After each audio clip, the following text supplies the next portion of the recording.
Yeah, when Kobe left, it shook the earth. Yeah, Cause Kobe was he was like everybody, either everybody big brother or everybody little brother. You know, cause you grew up with dude. You definitely. He only like 6-7 years older than me, so I remember all of it. You know, Exactly. like my big brother went to the league and all that. Yeah. So when he left and his daughter with him, me being a dad, you know, you got one on the way. Right. So all I could do was I shut down for about a week or two. I ain't really that made me think Man, look, about the future, bro. definitely, because you like you said, you grew up with him, and being young when Kobe came into the league, I was probably like 6 when Kobe came into the league. Cause I was like 6. Cause he came in like 94, 95. So you know, it was one of them things where. It was just one of them things where, you know, I real shit. I didn't even like Kobe.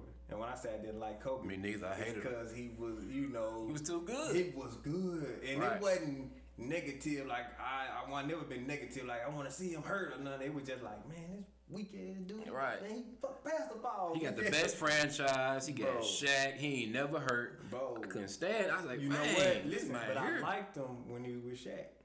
Cause you know why? Because my uncle liked him. My Oh, uncle, his ass looked like Shaq, but Right. that was his team. He was like, yeah, baby, Lakers, baby. When I was little, I'm like, yeah. And then when cause I was like, man, back then, that's when the first 2K came out.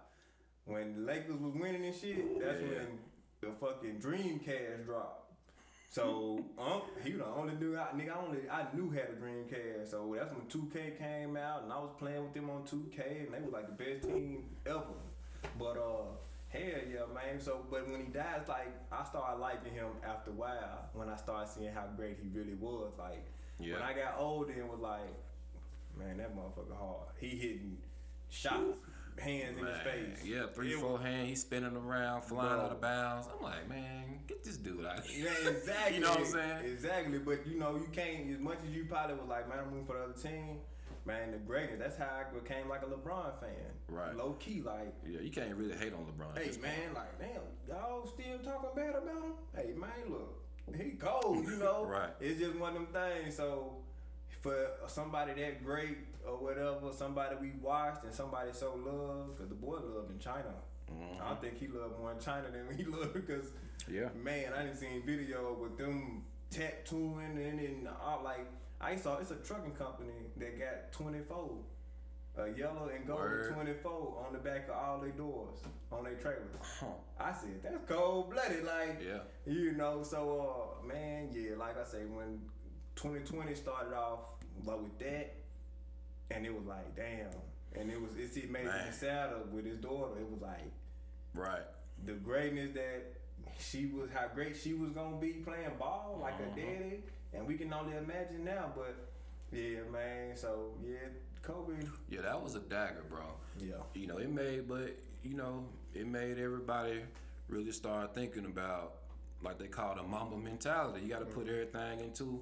If you ain't putting everything into it, you really just playing, because there's somebody behind you putting everything into it, or somebody beside you or whatever. Yeah. So and they gonna get that spot. So you gotta want to go in and put it down and do what you got to do if you want to be successful. That's one of the things I took from, because my boy in Dallas, he called me. He was like, man, Kobe gone. Ooh, I ain't believe him. I got on the internet. I was like, what? See, Kobe. And see, when you hear shit like Kobe that, Bryant dead, bro. It didn't make sense. It didn't make sense. When you hear shit like that, it's like the internet done kill somebody again. Yeah. Cause that ain't one of them when you be like, yeah. But when you hear shit like that, you like, yeah, like motherfucking Jackie Chan die every year. Yeah. It be like, R.P. Jackie Chan. Like, man, why do y'all keep this shit floating? Why do you like killing people and shit like that? But yeah, man, like I say, bro, yeah, that's how 2020 started out for me. That's what I remember first. And then it's like, man, I can't even lie to you, bro. Everybody, like, man, 2020 was terrible, bro. I can't lie to you. I can't say I hate to be the oddball, but man, my 2020 was lit, bro. Bro, I'm gonna echo that, because I'm the same way. I accomplished a lot, bro, this year. Like, yeah, definitely. I went to like new places I never been. You know, Vegas, Philadelphia. Definitely. Hung out in New Orleans for a good weekend. I've been there before, but that was my first time really just being in the nitty gritty. You know, I like to do when I go to a city. I like to get ratchet. Yeah, So, definitely. so I really did kick it.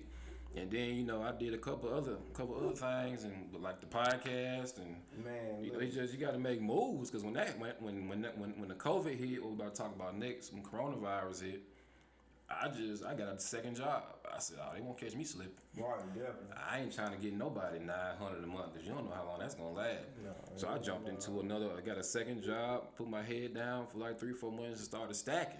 Yeah, you know what I'm saying? for sure. That's all I was doing because I It wasn't. did get scary. Like, it You got didn't know what was scary. gonna happen. It did. You had no idea what was gonna happen. Hell no, but man, when I say, bro, like you say, I went to New Orleans, I went to Mardi Gras. Right. I went when I went to Houston. I never been. I seen that on the book. Look, I went to Houston.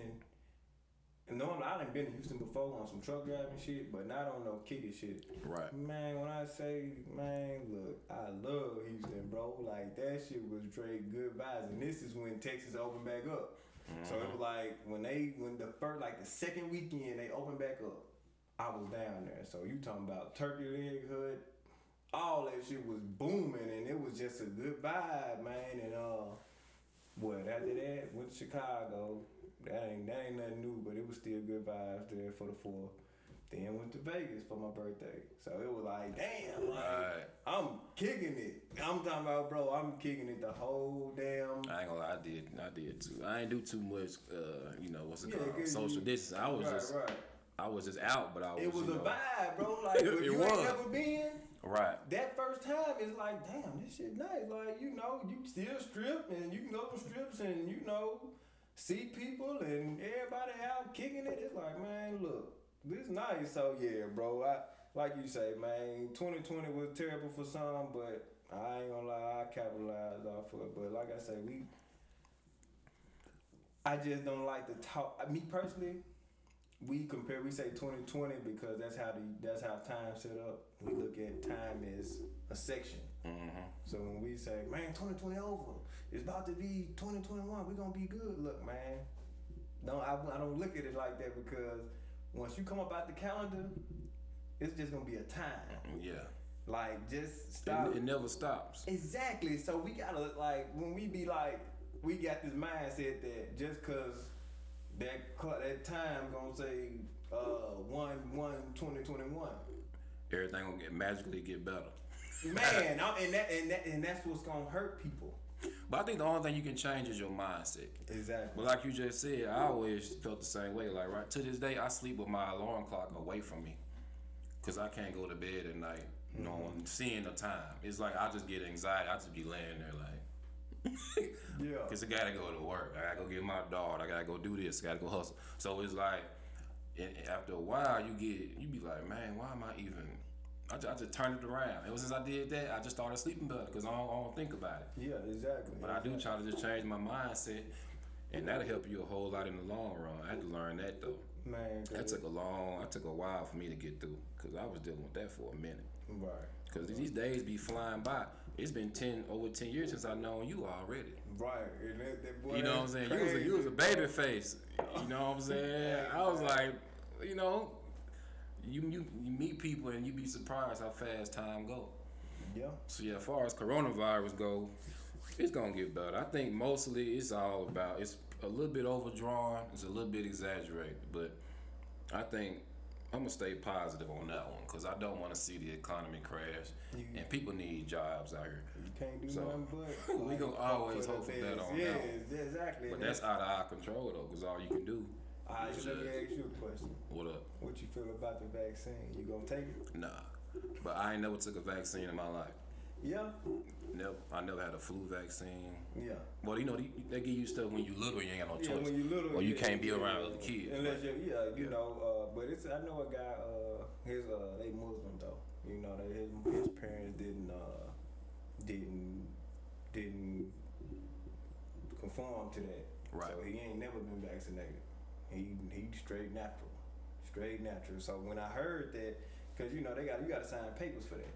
You know, it's ways around it, and that's how you. Yeah, you can. And that's really what they teaching us now. They trying to let us know the way you get out this vaccine taking is by this, but you know, at the same time they saying that your job might be on the line. Right.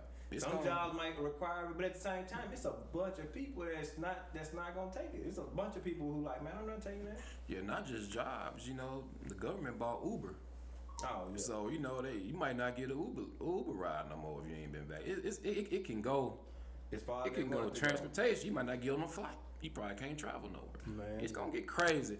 But you know, look, it's one of the things where you just said it. You want to think highly of it, but at the same time, you gotta be ready. Gotta keep it real. Stay strapped. Yeah, exactly. Because you never know what's gonna happen. Exactly, man. But on to some more sad news. My boy Chadwick Boseman left.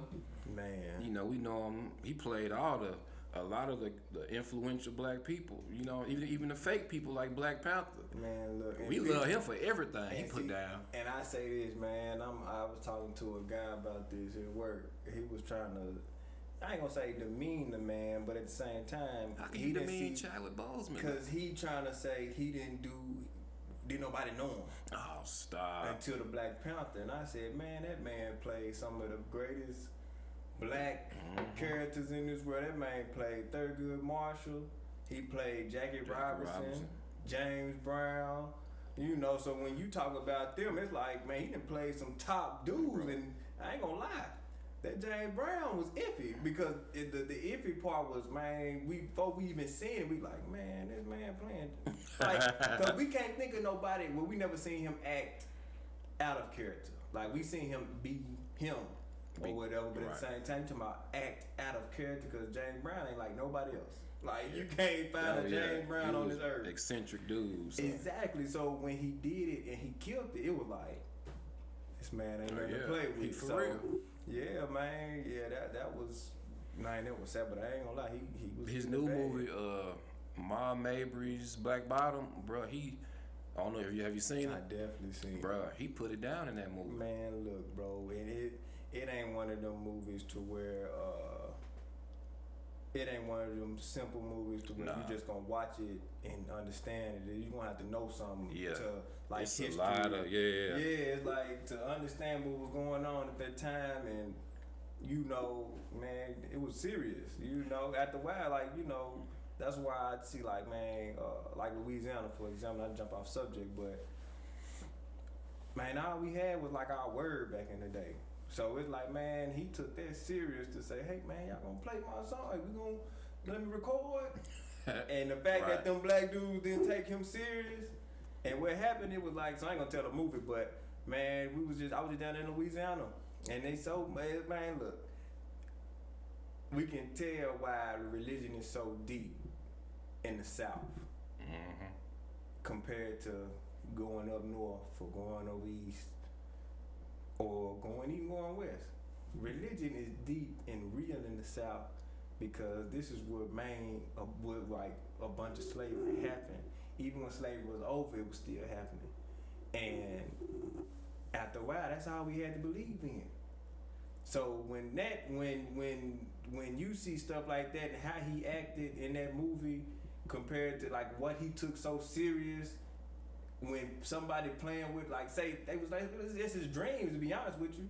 So when you playing on somebody's dreams like that, and back in them days, it's crazy. It's just crazy, bro. But I was in Louisiana, and the whole Christmas Day was nothing open. I said, they serious out here. They is religious to the T.